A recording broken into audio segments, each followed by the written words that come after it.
Hi, good afternoon, good morning, and good evening to everyone. A warm welcome to our IBI webinar on bunkering innovations, digitalization, and its legal landscape. I'm Alex Tang, IBIA Regional Manager for Asia. Is it amazing that technology has brought all of us together in this platform, regardless of borders, countries, and region? And today, we have participants from all over the world. For delegates that are new to IBIA, let me do a short introduction. IBIA was founded in the early 90s, and our headquarters is in UK, London. I'm representing on one of the regions in Asia. We have 5 regions that are well represented in the IBIA structure. Our aim as an association is to provide an international forum for bunker industries issue, to represent the industry in terms of discussion and negotiation in terms of national and international levels. For example, recently the MEPC in IMO, we have representations as an IBIA representative to the voice of the industries. In the national levels, in Singapore where I'm sitting, we are sitting in the technical committee in the SCIC. That is to develop the well-known Singapore standards of SS600, the mastro-meters of SS648. So those are the things that we are doing. Of course, not forgetting, we review and clarify and constantly improve the industry methods, practices, and documentations. Of course, we also increase the professional understanding and competence of all who works in the industries. In Singapore, I think most of us is quite well known that IBIA also conducted courses for cargo officers and bunker surveyors to keep up the standards of working in the bunkering industries. Lastly, we also provide services and facilities among members and also working groups like this webinar, the annual conferences, and also our annual dinners in London. This webinar is conducted under Chatham House rules, which means the identity or affiliation of the speakers and participants must be kept private. We hope you enjoy the next hour on the topics, and I shall pass the batons to Gabian or Manifold Times to moderate the session. Thank you.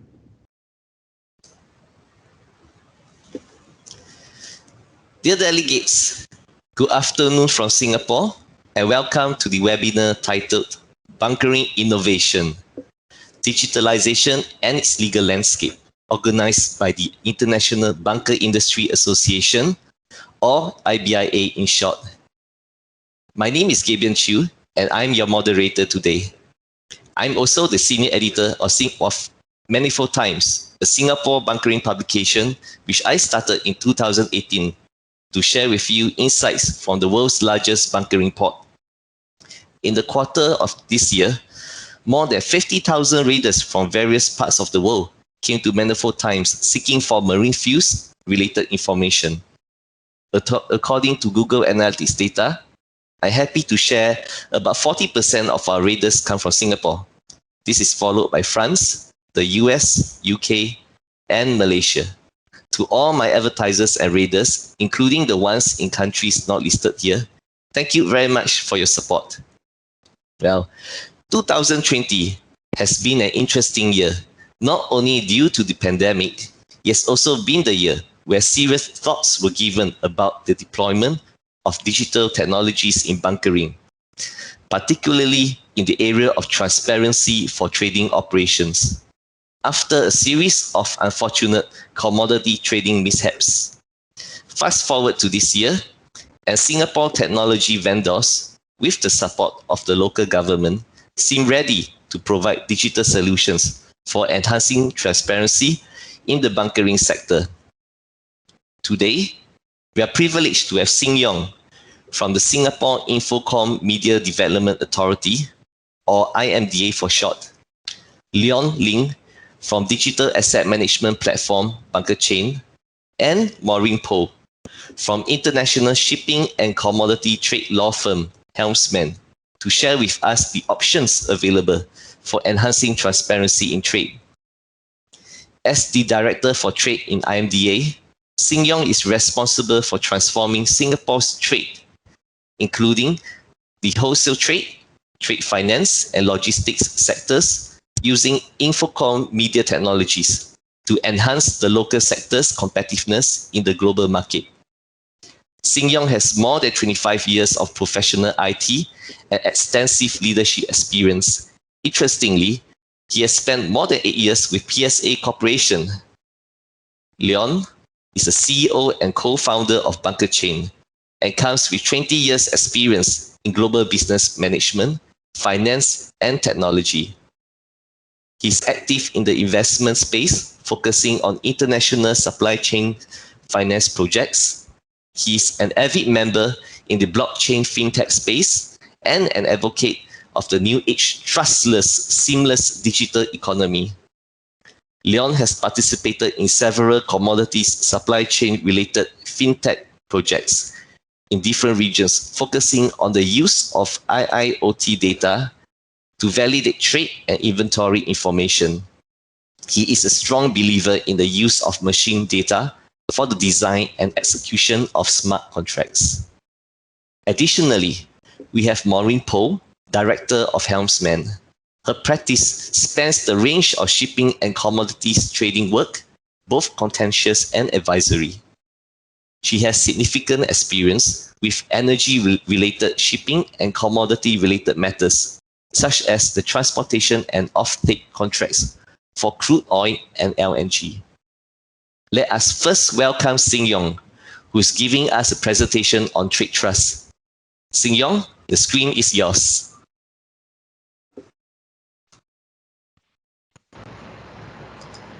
Hi everyone, good morning, good afternoon, evening. Gabian, can you hear me?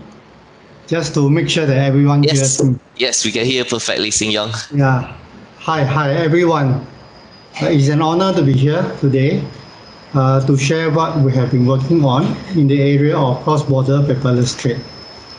Next. Next slide, please. Yeah, just for the benefit of those who do not know, IMDA is a statutory board in the Singapore government under the Ministry of Communication and Information. Our organization regulates broadcast and media content.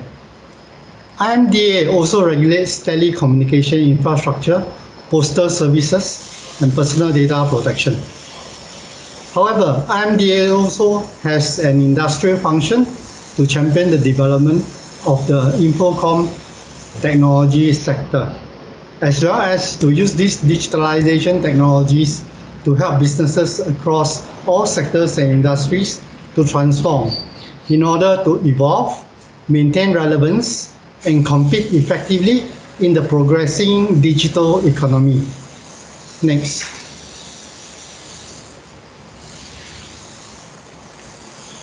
Maersk Line, a well-known shipping line, right? One of the larger container carrier in the world, did a proof of concept with IBM in 2014 when they painstakingly tracked a container of flower shipment that is being shipped from Kenya to Netherlands. The finding was that the cost of documentation is as much as 20% of the total cost of shipping. And this cost does not really include the manpower cost organizations need to deploy to deal with the paper document. Today, we know that dealing with paper medium information among multiple parties is extremely painful. Not only complex and costly, the paper-based processes are manual, time-consuming, and prone to human error and risk of fraud. Also, the current system is fragmented and with various individual organizations working in silo, trying to solve the industry problem. This resulted in a lack of interoperability between organizations and common standards for them to work together. Plus, it is costly for them to integrate these silo systems without clear international standards. Actually, if you come to think about it, the topic of cross-border paperless trade is not new. The industry has been working to overcoming the many challenges for decades. Next. To elevate paperless trade to the next level, we believe that a better way that is fast, cheap, and easy for thousands of digital silos globally to interoperate is needed. To do this, we need to effectively digitize the two categories of documents in international trade. Normal documents are those that are used to just convey information, and they are not too difficult to digitize. And we don't stop there. We use technology to ensure all trade players that no matter how they obtain a document, no matter how many hands it has passed through before, that it hadn't been tampered with since it was created. This is what we call authenticity. Of course, trade players also need to be assured of who really created the document in the first place. That's the source. Transferable documents, like bill of lading, on the other hand, are a special class of documents which have the legal ability to effect performance obligation transfers from party to party. And this paper document is notoriously hard to digitize. We all know that paper bill of lading are slow to transport amongst the different trade players and necessitate risky practices such as the use of letters of indemnity. So on top of assuring authenticity and source of document, we use technology to effect title transfers electronically in full compliance to the requirements of the law. Next. We need to emphasize that Trade Trust is not a platform. I repeat, Trade Trust is not a platform. It does, however, support platforms and systems to achieve those three functionalities mentioned before. And these three functionalities are achieved across platform and systems. The technical methods are implemented in the open source software that has been contributed to the community around the world. So you can see that Trade Trust isn't just for Singapore. Over the past 3 years, we have been working closely with international organizations by contributing what we have built to the global community. We see this as a public good that governments should invest that will enhance their businesses' ability to generate and capture value. We believe that the role of government is to invest in infrastructure building such as Trade Trust, including working with various international organizations in establishing global standards. Businesses can then focus their limited resources on generating business values for their customers. Next, please. Because it is offered to the world as a public good, Trade Trust is designed along 5 fundamental principles. It currently utilizes a public Ethereum blockchain, which is public and permissionless, so as to make sure that there's no one party that has undue influence over the rest. And more importantly, data is not kept on the blockchain so as to preserve commercial confidentiality. The Trade Trust framework is designed to be payload agnostic so that parties can make use of whichever formats or standard that they already have engineered the system to work with, while having the ability to adapt and change as they wish. The Trade Trust software components, which form that utility that you hear us mention before, is released on open source, and its codes can be checked by all before use. Lastly, The title transfer functionality of Trade Trust Framework is designed to be MLETR compliant right from the start. Next, please. This is what trade trust look like from the technology perspective or technical perspective. Its modular design will ensure minimum coupling and provide us the flexibility to cater for changes in technology in the future. As mentioned earlier, trade trust is not a platform, but a set of software components or utilities that provide the interface between the application and blockchain layer, as shown in this slide. This architecture is designed to allow businesses to build commercial platforms and business applications that are independent of the underlying DLT technologies. We have since completed version 3 of the prototype, or MVP, minimum viable product, and had demonstrated successfully its ability to transfer ownership of an electronic transferable record or digital document of title between counterparties in Singapore and Rotterdam over a public Ethereum blockchain. For the very first time, we are witnessing the ability to create an electronic title document on one platform and allow it to be transacted in a peer-to-peer manner across different platforms throughout its life cycle. Next, please.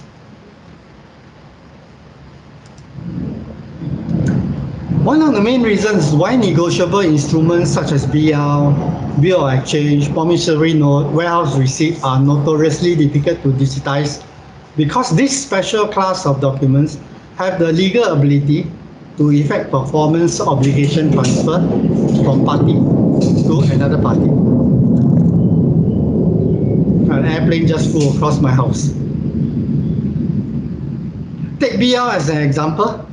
With the paper medium, we are restricted to the endorsement chain being on the BL together with a piece of paper that carries the evidence of contract of carriage and goods receipt.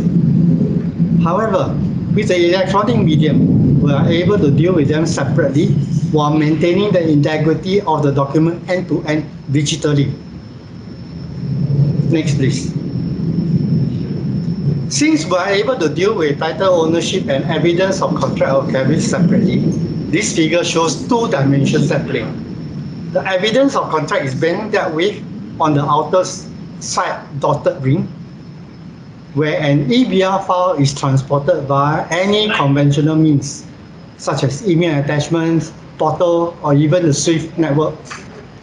Trade trust is flexible enough to support situations where some participants, such as government authorities like customs, do not require the ability to effect the title, but only need to determine the authenticity and provenance of the BL, all while using the very same trade trust file.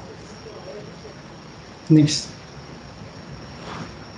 This is another example to illustrate how interoperability can be achieved with trade trust. In this slide, we actually use a certificate of origin. Of course, you can just simply replace certificate of origin with bunker delivery note. It works the same. This certificate is a special document, certificate of origin, that is commonly used in international trade by both government departments and businesses in compliance and commercial transactions. A CO can be viewed as a claim that a particular consignment originates from a certain country, which satisfies the rule of origin. And in a closed-loop blockchain system, it can be seamlessly shared with a legacy non-blockchain platform of a bank. And at the same time, this same certificate of origin can be verified and consumed by a government-run platform. The challenge here is at the point of issuing a certificate of origin, the issuer really has no knowledge as to who will need to verify the authenticity of the document that this authority is issuing. This is where the concept of verifiable claim becomes useful. Technically, a verifiable claim is a piece of information or fact that is cryptographically trustworthy. It is a shared proof that is anchored on a public blockchain. The two key benefits of such a decentralized verifiable architecture are: number one, remove the need for expensive data exchange infrastructure to be put in place in between exchanging parties. Two, remove the tight coupling and interdependencies between exchanging systems. This means exchanging parties can proceed to upgrade or make changes to their systems at their own pace according to their own priority. Next slide, please. The innovative, open and neutral approach to trade digitalization has actually garnered the interest and active participation of many parties internationally, both from government and industry, and we are excited to walk this journey with them, just as we hope to do so with you. We would also like to invite businesses who are interested to join us to explore the Trade Trust framework via first a technical proof of concept or POC, with a view to subsequently orchestrating your businesses to conduct completely paperless transactions. Next slide, please. Here are some links which you can find out more information on Trade Trust. Hope to hear from you. That's all I have to share today. Thank you very much. Thank you very much, Sing Yong. Leon, I'm aware that your product, Bunkerchain, incorporates the Trade Trust framework as part of its solution for transparency. Can you share with us more on this and the various products available from your platform? Hello, hi, can you hear me? Yes, perfectly. Okay, one second, let me get my slides up. Sure. Let's see. Let's see, one second. Okay.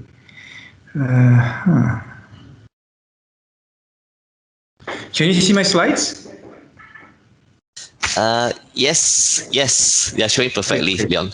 Okay, great. Hi. Thank you very much. My name is Leon. I'm from Bunkerchain. Today, I would like to talk to you about what we've been developing for the bunker industry, closely related, of course, to trade trust and smart contracts, as the name says. So first of all, just a little bit of history. So today, as we know, the shipping industry contributes to about 7% of Singapore's GDP. 170,000 people are employed in this industry, over 5,000 maritime organizations. But having such a size, it is still very much paper-based. A lot of transactions, a lot of communications between the ships, or ship to ship, or even ship to shore, are done on paper, or manual uploads or submissions to the government. So different forms, such as the BDN, right? And of course, the invoices, and different SS648 forms are kept siloed within that organization itself and not shared, right? And of course, if you look at from cargo, the physical suppliers, the traders, the clients, the people that use emails, when they communicate today in this industry, emails and WhatsApp, yes, WhatsApp is still the main source of communication today for large trades. A single trade can be as much as $300,000, and it's still done via WhatsApp. Now, with the COVID situation today, there has to be a better way to do things. We must try to limit communication, or at least contact, physical contact with each other during the bunkering process, as well as the exchange of information. Now, when I talk about digitization, it is normally referred to as changing from an analog perspective to a digital form. This can be a digitization of a piece of workflow that generates a document. That's one single process. Conversely, what Bunkerchain is really looking at, in terms of what Gartner has defined it as, is the digitalization of the entire process. In order to we use different digital technologies to change a business model and to provide new, to be able to create new revenue and value producing opportunities for the industry. So changing the way people do things is number one, but being able to connect the dots upstream and downstream matters. So let's look at this first. So in terms of what a lot of interest today in the bunkering industry is about EBDN, right? I would like to talk to you what an eForm means. An eForm is the ability to be able to look at a process extract data and generate a piece of paper, a form. It's very traditional. But Bunkerchain's version of the smart documents are digital forms that are created as a result of a single or multiple process that are linked for the entire life cycle, which means from trade, physical delivery, invoicing, and are validated using single or multiple data sources from not only human, but machine, or in our case, AIS as well, that are independent of or in complement with human inputted data. Right? We want to be able to move and connect processes in order to be able to extract information from source and being able to store that information on chain for the access by different parties that need it. Now, let's look at how things are done today on a ship. When a cargo officer fills a piece of paper and he needs signatures to be signed, he puts it into a bucket and he sends it up the ship. It looks like this.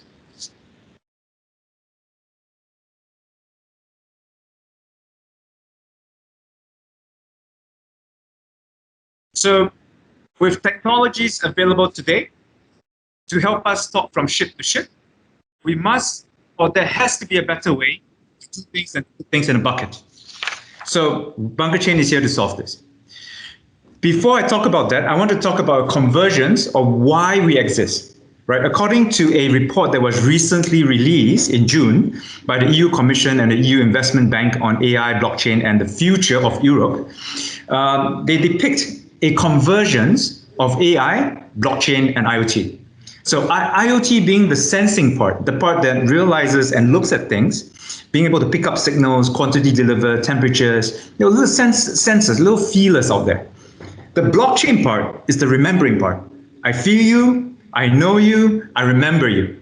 Okay? And blockchain remembers you in a way that no database can do. It keeps records independently with each node separate from each other in a DLT environment. That means no single database controls the entire data. Now, the third part is the AI. After I get the feelers and I remember what was being said or sent to me by the feelers in a DLT environment, what do I do with the data? I think about what to do, what to use it for.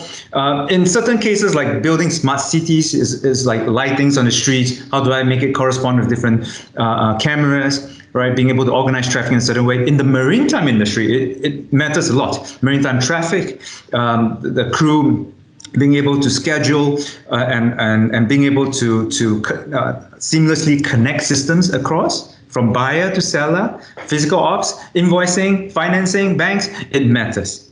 So being able to build the ecosystem as a whole and not siloed as one solution matters.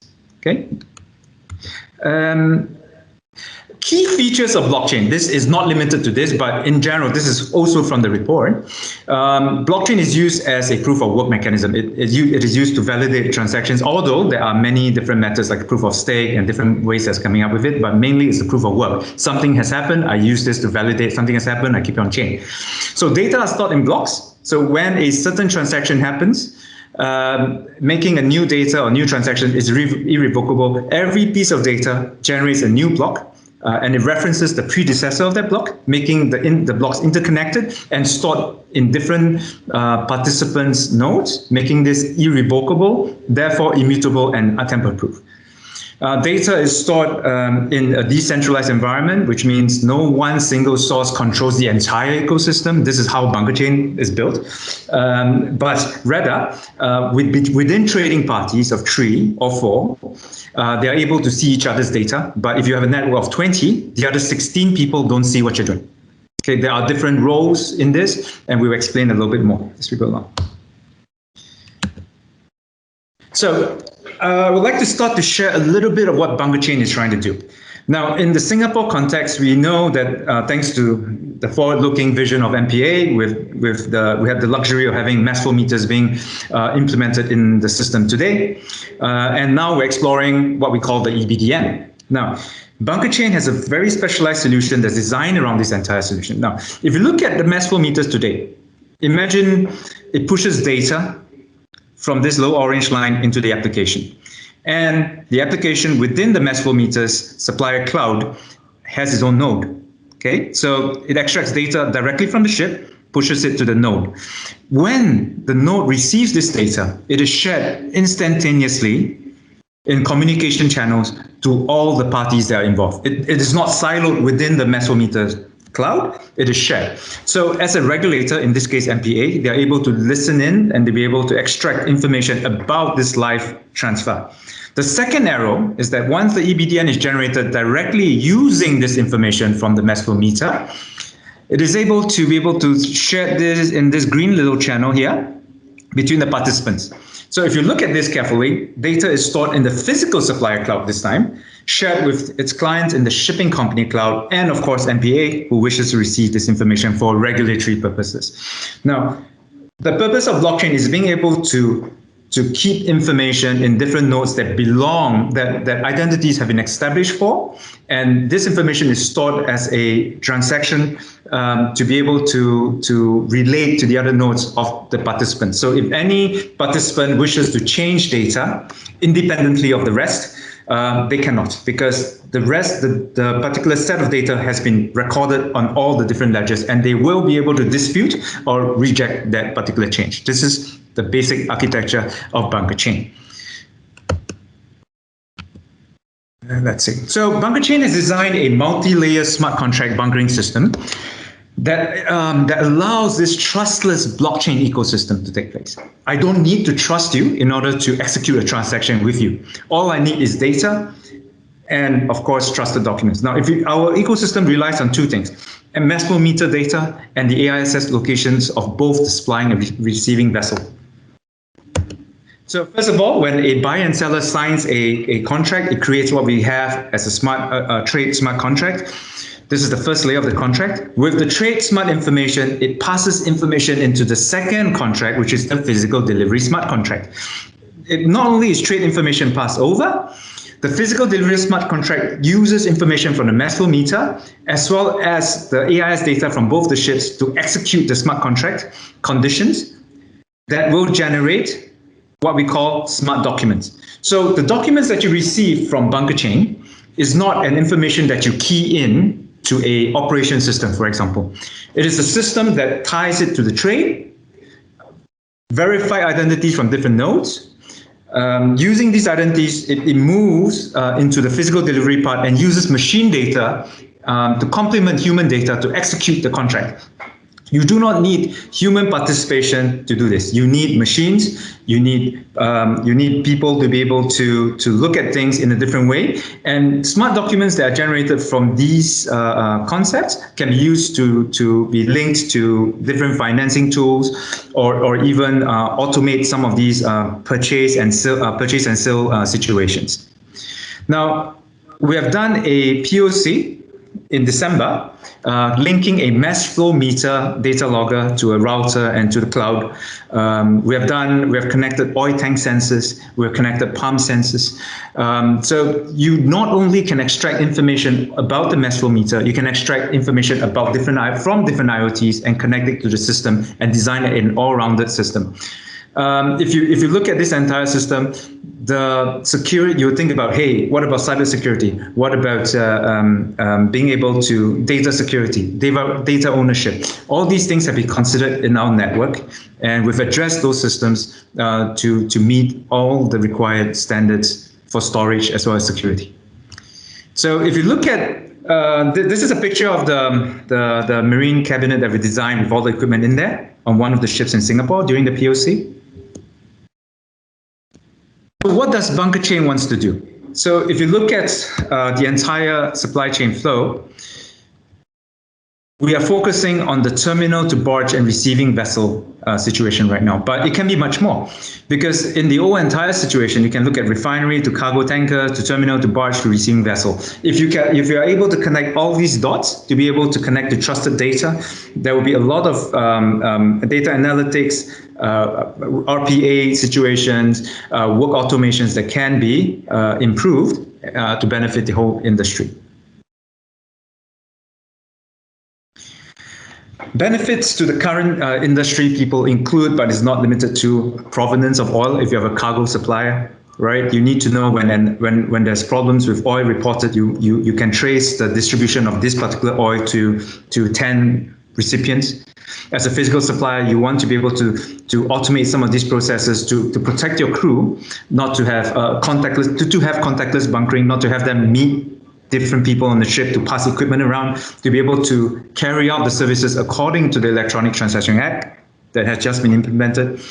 You want to be able to ensure that at any one time, your systems are linked on-chain to be able to record all these transactions, to validate or to be able to store digital trail or audit trail of the entire transaction to be sent to third parties if necessary through maybe a trade trust environment, to the CDI or any other efforts. And if you look at from the banking sector or the insurance sector, they will benefit from this by being able to extract this data directly from the system. And of course, not to mention MPA for live data transmission.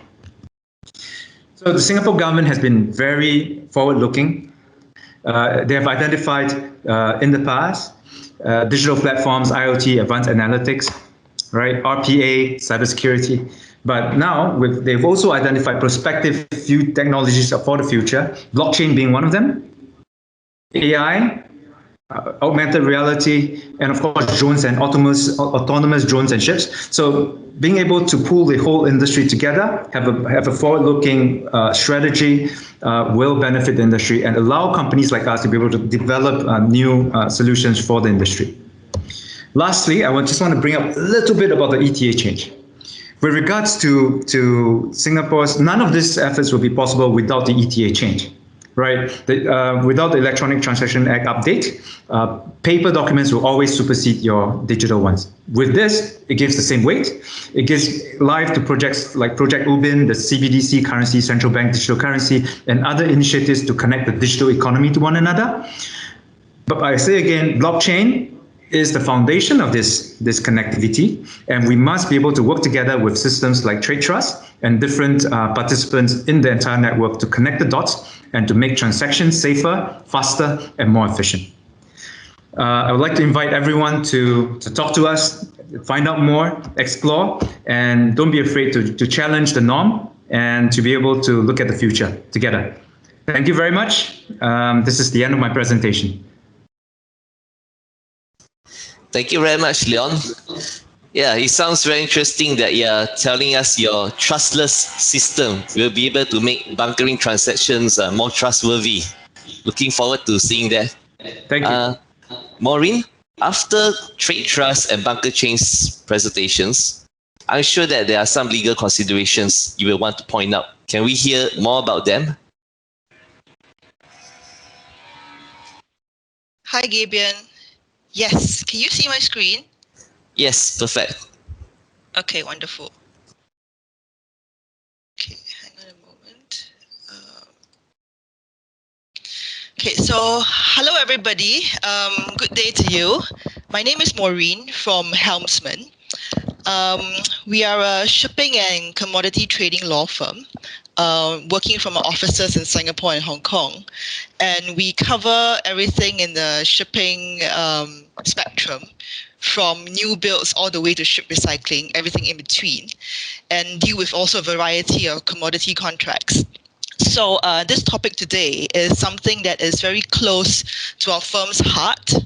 Of course, lawyers being lawyers, we are here to sound a note of caution amidst all that rah-rah about trade trust and Bunkerchain and blockchain. I think the key to successful use of these kind of digital technologies would be to be very aware of the potential legal issues that might arise, because that is part and parcel of a risk management. And a lot depends also on the cooperation and framework in place in various jurisdictions to support the use of such digital technologies. So as Sing Yong and Leon have said, Singapore has been particularly adept and forward-thinking in that. And we hope that various jurisdictions around the world will come together to work towards creating a more conducive framework for using digital technologies. So, of course, legal implications arise not simply under private law, but also public law, and it could be also implications under criminal law, financial and regulatory law. So, I guess the very nature of blockchain and digital technologies give rise to the risk management issues. Blockchain, permissionless, decentralized, and if you use smart contracts, self-executing, self-automated, and also the immutable nature of these technologies give rise to issues which we have to take note of when using them. So, as I think Sing Yong mentioned, and I think Leon as well, the ETA, latest amendments in Singapore, has facilitated the use of documents of title electronic form, and that, of course, is taking a leaf from the model law of electronic transferable documents, which has been adopted by UNCITRAL in 2017. So Singapore, again, is one of only 2 or 3 countries around the world which has adopted that.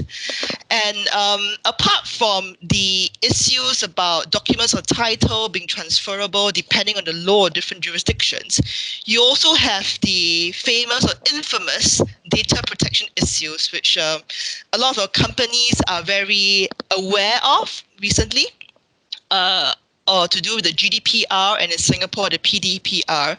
So data protection issues also arise in the use of blockchain because there might be easily identifiable information within those various blocks. And of course, anti-money laundering and anti-bribery concerns, which are something many governments are concerned about. And of course, it's ironic that the blockchain technology arose out of the dark web, where a cryptocurrency was needed to facilitate certain transactions in the dark web. So it is, I guess, a measure of the success of technology where initially it was perhaps used for some nefarious purpose, but now it comes into the light and various governments and international organizations are trying to find ways to try to adopt and regulate it.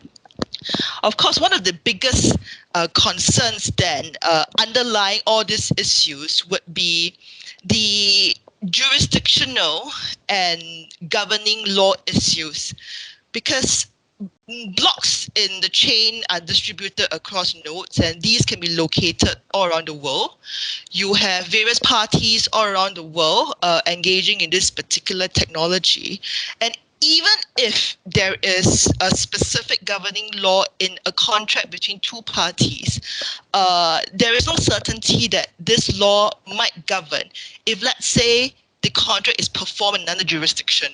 For example, if a work on the node is done in another jurisdiction, how can you, it's difficult to actually ascertain which law would apply. So this is something I think lawyers are grappling with. And it, of course, arises out of the very nature of what blockchain technology is. And also the fact that if it's a public and permissionless network, how can you actually pin down where something is performed, when something is performed? So this is something that I think lawyers continue to struggle with. And I don't think there's a right answer to it at the moment. So Leon mentioned smart contracts, smart documents. I'm not sure to what extent you're all aware of how a smart document or smart contract works, but it's simply, to simply put it, computer code that automatically executes all parts of a transaction steps.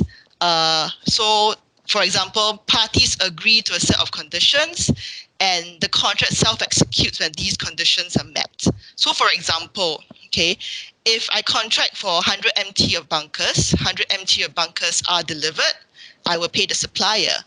If my bunker supply in the vessel is low, it will be replenished. So it's self-executing. And it relies on data from outside of the blockchain to fulfill this condition. So, for example, you have IoT devices, perhaps in your vessel, calculating and determining when bunker supply is low, when it needs to be replenished. So these kind of devices or information sources are called the oracles.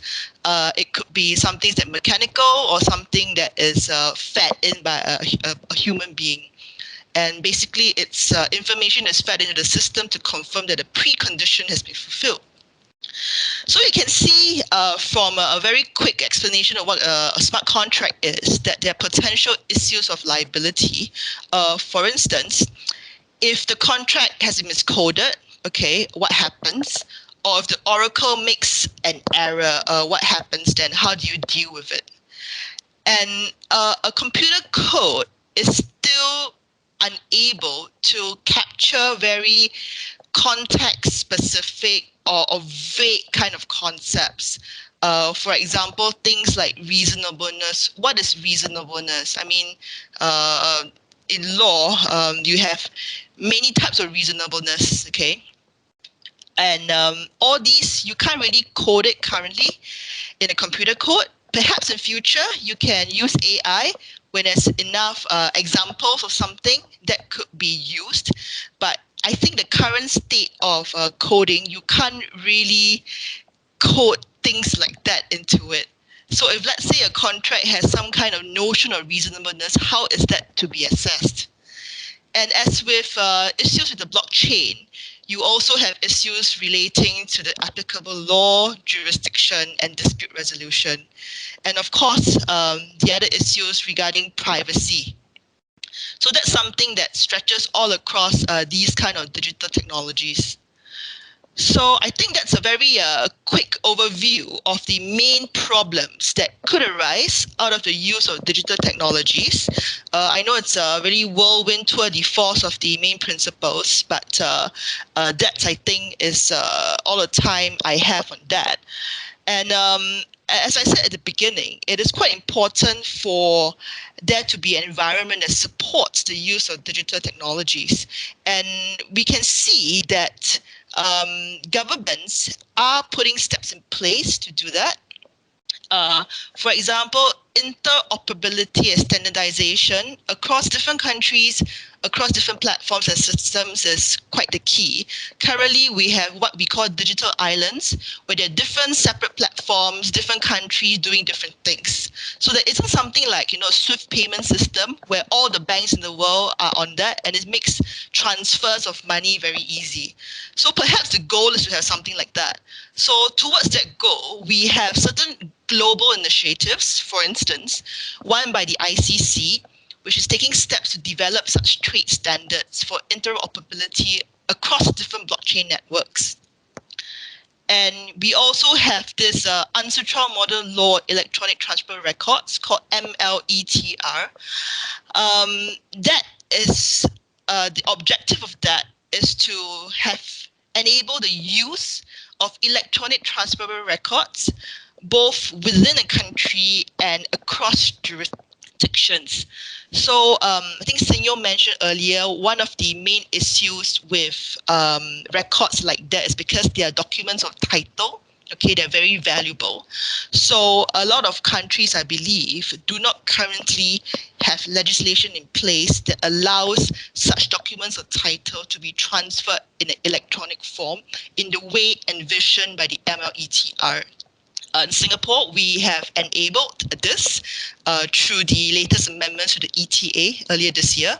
So bills of lading, promissory notes, warehouse receipts, bill of exchange can be transferred in such electronic way, and they will have legal status. So as I said, so far, the take-up on this has been pretty low, but we can see that countries are seeing the importance of having a framework like that in place, and the G7 is looking into this as well. So we know in Singapore, ETA has done this, and I think it's great to facilitate platforms or systems rather, like trade trusts and Bunkerchain. And I think we can only go on to do better things from here. And I won't go through trade trust because that has been done.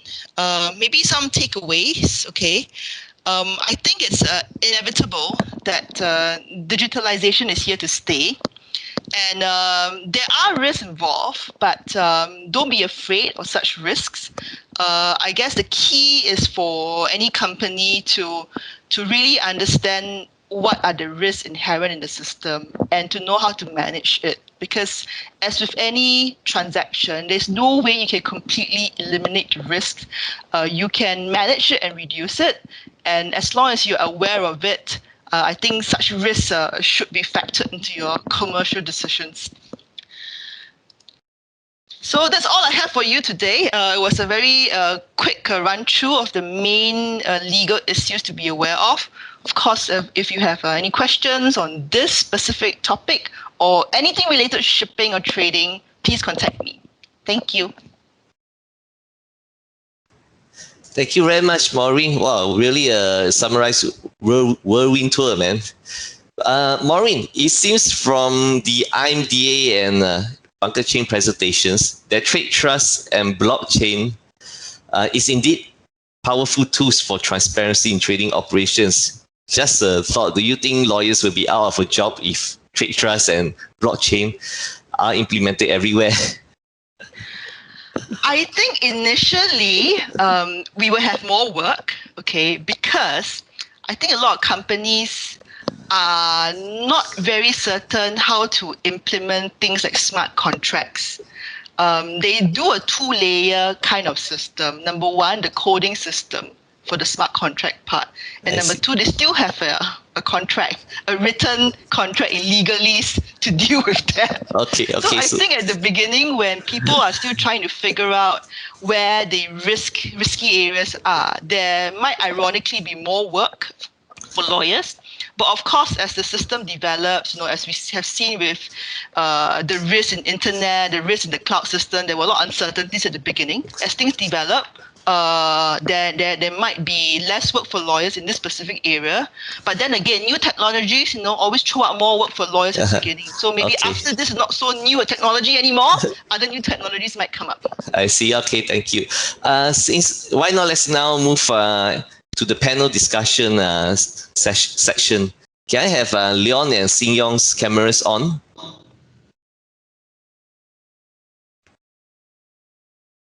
Leon, Sing Yong, your cameras are on already, right? Okay. How about Sing Yong?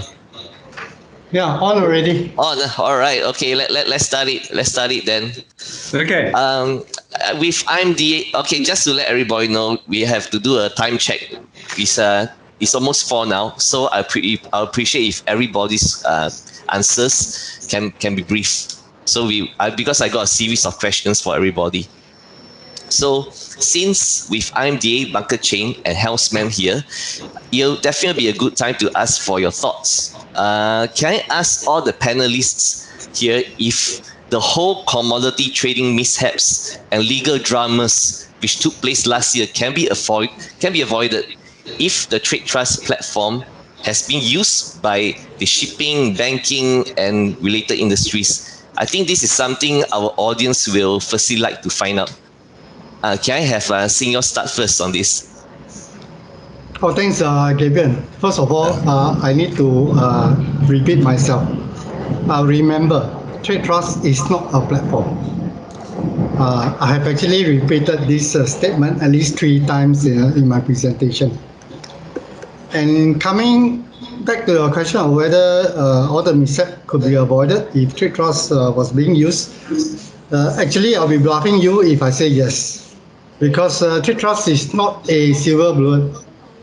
But certainly, the use of trade trust will actually make the way or make it more difficult for companies to commit fraud. Because fraud is a very broad word, and there could be many methods or many ways of being naughty. So trade trust certainly make it more difficult for certain company to act in a dishonest way. For example, Leon pointed out very clearly that there's a difference between digitization and digitalization. These are two fundamentally different concepts. So what trade trust actually does is to help digitize the paper document. but it doesn't mean that the information you put in that document is honest or real or authentic. But it at least gave you a means, or the recipient a means, to validate that, this document or this invoice actually is issued by this guy, and this the price reflected in this document has not been changed along the way from the time this invoice was being issued to the time that you received that copy of invoice. And this is one way trade trust can be used to actually reduce the likelihood of fraud. I say reduce the likelihood, I didn't say avoid. And in terms of, say, for example, like BL, it's very common knowledge that I can actually finance one BL with multiple banks. Why? Because fundamentally, BL are issued with sets of 3. As long as in my LC, I only demand one out of the 3, I can technically actually apply invoice with 3 banks. But if you have only one electronic original BL and everyone can see, then it makes it more difficult for you to finance this one electronic BL with 3 banks concurrently. And of course, there are also industry practice that use a lot of LOI because, cargo arrived before BL arrives, so I issue LOI, can you discharge my cargo first? But if, let's say, your EBL is in electronic format and the endorsement chain reflect the current situation, is updated real-time instantaneously, and you can get the OBL immediately after I endorse it, no matter where you are, then chances of cargo arriving before the BL arrives become very rare. So the need for LOI then become much reduced. Then the ability to commit fraud using LOI then become more difficult. I see. Thank you very much, Sing Yong. Leon? Yes.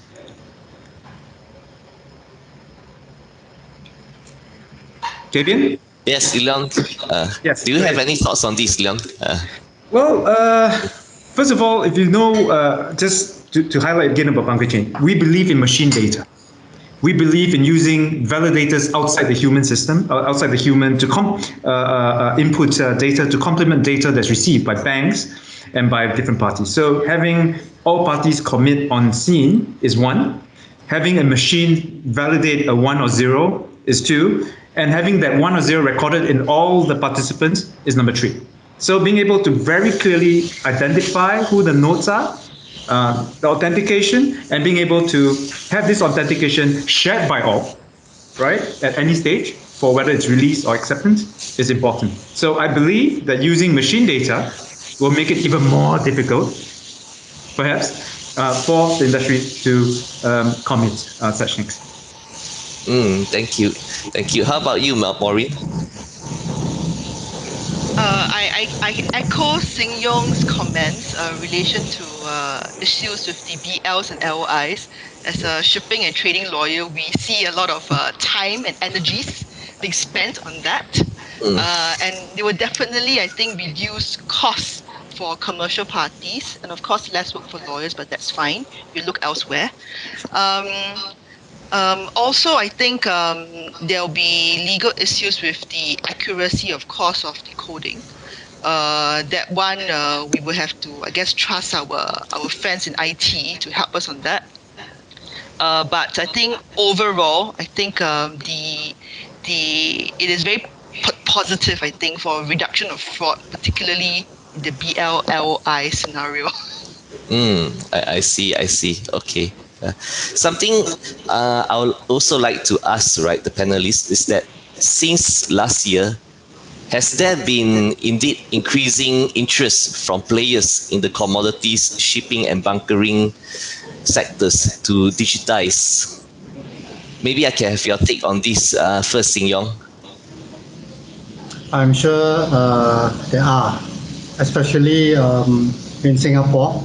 I'm not sure if you have heard of this initiative called Central Data Infrastructure (CDI), and this is arises out of the emerging stronger task force that was formed by the government involving private sector to look at ways Singapore can emerge stronger after the COVID-19. So within this initiative, there's an industry group of players like TSA, Trafigura, and one of the use case they actually work on is actually how to digitalize, not digitize, the bunker industry. And information are available in the web. I encourage everyone to actually Google and know more about it. All right. How about you, Leon? Yes, there are definitely more interest. We've received a lot of expression as to how this can work in different ports, and we've been sharing the concept about how to complement data with what's received with human data, and to make the process a more robust one, and to be able to connect the dots in a way. Yes, there has been more interest, and we are definitely following up. Okay. Maureen's take? Yes, definitely more instructions to advise on smart contract related issues, EBL issues, and also using digital technologies for payments.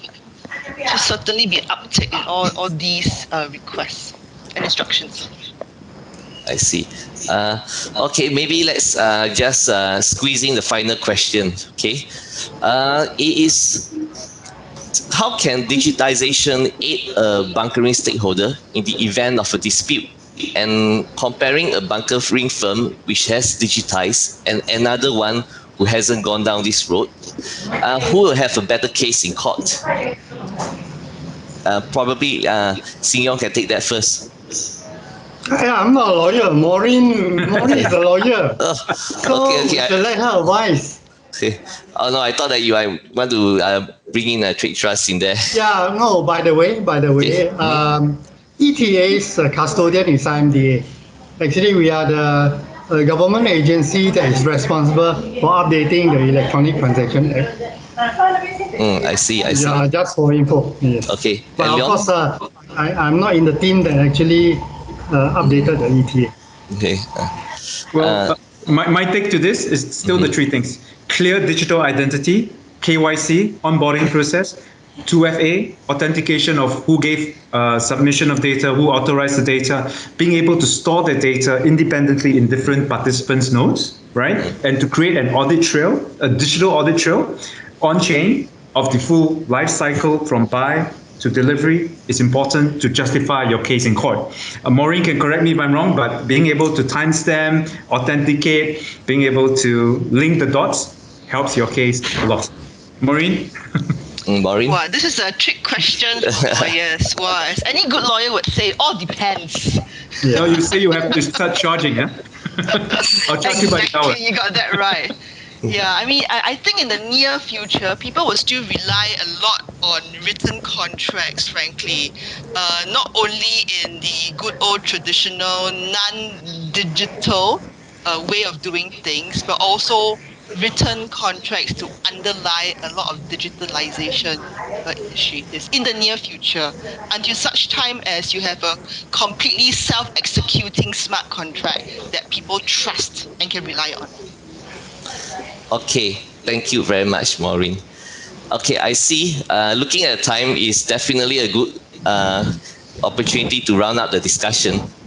Today, we have heard from IMDA on the merits of trade trust, Bunkerchain on the difference of digitalization and digitization and its smart contract bunkering systems, and Helmsman on the legal risks of using digitization in trade, where it is not as simple as it seems. Alex, I leave the closing of the webinar in your good hands. Thanks, Gabian.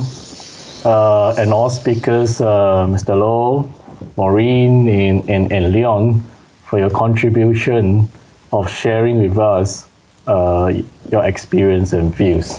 And of course, the person behind the scene, my teammates, Tara Sargent from South Africa, the regional manager for South Africa, and also Noraini in supporting this webinar to make it a success. And of course, also the registered delegates for your attentions. I hope you enjoyed the session. Now, digitalization is something bunkering is definitely moving ahead. COVID-19 pandemic has speed up the process as we see the contactless operation initiative getting popular in many ports. Legal will safeguard the process, and the process is evolution one rather than a revolution one. Ultimately, it should be practical and a robust process which elevate effectiveness and efficiency that will help the industries entirely. We wish to see more development of digitalization innovation in the bunkering industry for sure. This webinar is a starting point, and I'm sure everybody agrees that it will constantly be progressed for digitalization for bunkering. We hope you have an enjoyable session, and I would like to clarify the recent high-profile case of commodities are linked with BL rather than bunkering. Though unlinked, the bunkering industry itself is learning from this, and is also taking steps to introduce transparency in its operation, as we have been from the presentation and the panel discussion earlier. Feel free to contact us if you have further questions on this webinar, or if there's anyone out there that want to make inquiry on the IBIA memberships, just contact us. My colleagues and myself around the globe is helping you on this. And last, wish everybody a lovely evening or day ahead. Thank you, everyone. Cheers. See you again.